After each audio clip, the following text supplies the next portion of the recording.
Goku's son and one of the main characters of Dragon Ball Z, and that's Gohan. So today I just want to talk about Gohan and basically his role. So starting off with the Saiyan saga, you guys already know the story. Gohan gets kidnapped by Raditz, and Goku and Piccolo have to put aside their differences to stop Raditz and save Gohan. This is where we start to see the developing bond between Piccolo and Gohan. The first 6 months, Piccolo and Gohan trained on their own, where Gohan was learning to become more of a man. Even if he was only 5, he was learning to become more dependent on himself. The training was pretty intense. Gohan basically had moments where he wanted to just quit and give up, but he kept going. And see, this is what's something so unique about Gohan was Kid Gohan had this thing about him where he just had this persistence to never give up. He changed throughout this whole year. It's like he went from being this crybaby into becoming this more dependent type of character. The Saiyans arrived, they killed basically half the Z fighters. Gohan and Krillin go to Planet Namek. He did have his moments where he stood up to certain people in the Ginyu Force, and he did have his moment where he did try to fight Frieza. This saga was more focused on Goku trying to avenge the Saiyans. The story continues. A year passed, and Gohan's still waiting on Goku to arrive to come back home. He wasn't really training as much. The androids were going to come in 3 years' time. So the 3 years went by. Goku, Piccolo, and Gohan trained with each other. People like to make this joke a lot, but Piccolo is essentially Gohan's second father, if you think about it, because of how he was always there for Gohan, and he always was willing to train Gohan. And even though it was by reluctance at first, he actually did take an interest in Gohan. So it's kind of funny when you think about it, honestly.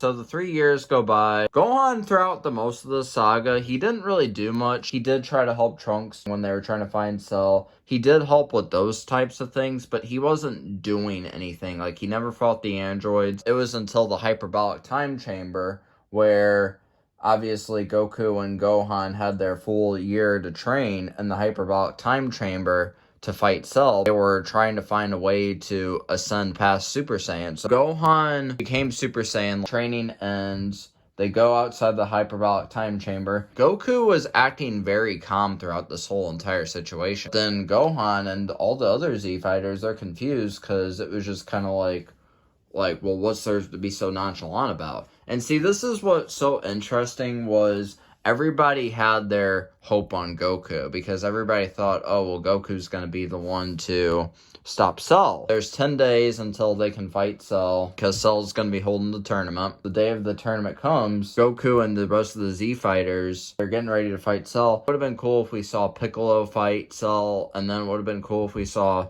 Vegeta and Trunks fight Cell. And even if it was like they weren't nearly as strong as Cell, it almost makes me feel like, well, what was the point of them training and they don't even put an effort to fight Cell? I don't know, that's just kind of me. Cell has Goku on the ropes. Cell and Goku get to this point where they just kind of stop fighting, and Goku just tells Cell he's done. And this shocked everybody. Gohan has the most interesting part. Cell was mainly dominating though in this whole fight. Gohan was trying to find ways to fight Cell, you know. He was trying to find ways to get this hidden power out. Gohan told Cell about the whole story of how every time he loses his anger, he goes pretty much berserk. Cell wanted to piss Gohan off as much as he can. So 16 gives a speech to Gohan about how he should realize that it's not a sin to fight and that it's okay to fight for the right cause. And because of 16's speech, this really motivated Gohan into getting angry by what Cell and the Cell Juniors were doing. And Gohan went Super Saiyan 2. Gohan, at this point, was the strongest fighter. This is where we got to see this little boy that we grew up with and the whole entire beginning of Dragon Ball Z, who didn't even want to fight. He just wanted to be a scholar. He just wanted to go to school and just to live a normal life. And now here he is, the strongest fighter out of all of the Z fighters. Gohan makes light work out of the Cell Juniors. He's giving Cell a hard time. He tortured Cell until Cell decides he's going to self-destruct. Goku saved the Earth, but it was just at the last second. And then, obviously, Gohan was sad by this, because Gohan realized, like, he could have finished off Cell, but he didn't.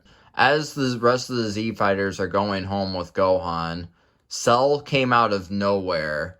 And I already mentioned this in my Vegeta video of what happened. You know, Vegeta attacks Cell. Gohan kills Cell with one arm. Gohan was this warrior where he was finally at the moment of becoming the strongest ever.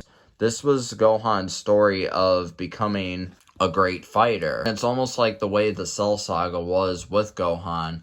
It really treated it as if, like, this was Gohan's, like, moment to shine.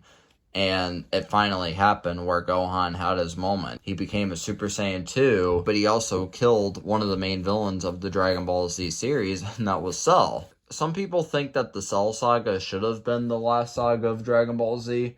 And actually, in all honesty, it was going to be the final saga of Dragon Ball Z because of how everything ended. Goku was dead. Vegeta was going to stop fighting. And Gohan was just going to live his normal life, becoming a scholar. And everybody else was just kind of go their own ways, because that's kind of how the end of the Cell Saga ended. Everybody seemed like they just kind of went off on their own. I like the way the Cell Saga ended. If you guys thought the Cell Saga should have been the end of Dragon Ball Z, let me know down below. 7 years passed, and now we see Gohan. He's 16, entering Orange Star High School. Out of all the other kids there, Gohan was definitely different. He had this power that none of the other kids had, obviously, because all the other kids were just normal. Intrigued by this, Videl started to get on to Gohan about, like, what was going on. And then, obviously, Gohan became the Great Saiyaman. And Videl immediately figured it out that he was the Great Saiyaman.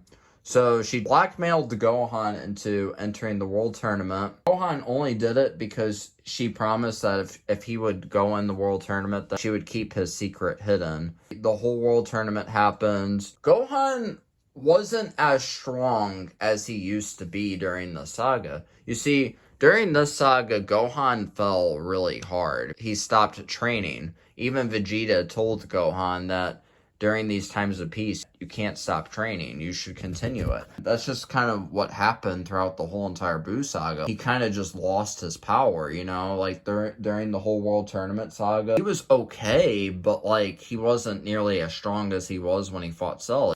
And so Gohan had his moment where he fought Deborah. Gohan fought Majin Buu, and everybody thought Gohan was dead because nobody could sense his energy. The Supreme Kai brought Gohan back to his world.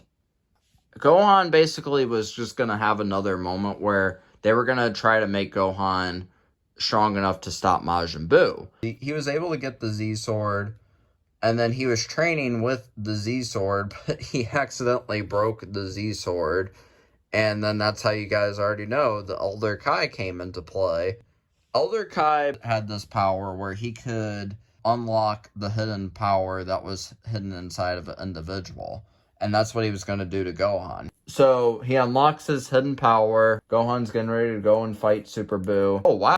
This is cool. We're going to see Gohan have his moment. We're going to have Gohan actually be a badass like he was when he was fighting Cell. Gohan flies to where Super Buu is. He walks up to Super Buu. They have their fight. And Gohan lost? Gohan got absorbed? And now Vegito takes over? Yeah, as you guys already know, Gohan pretty much got screwed at the last bit of the Majin Buu saga. The rest of the Majin Buu saga, Gohan literally was just on the sidelines. He was just kind of hanging out with Piccolo and Goten and Trunks. After, you know, obviously Goku and Vegeta were able to get them saved out of Super Buu. Kind of sucks basically how this all happened. Me personally, like, I really didn't like the way that they did Gohan. I think a lot of people don't like the way that Gohan was treated. Ultimate Gohan was great, don't get me wrong, but why is it that he lost to Super Buu? I just think that Gohan really deserved more in the Buu saga. So yeah, that's all I really have to say for this video, guys. This video was pretty fun to make. I just wanted to do a video on Gohan. Let me know what you guys thought of Gohan's role and journey throughout the whole entire Dragon Ball Z series. I'll see you guys in the next one. Peace!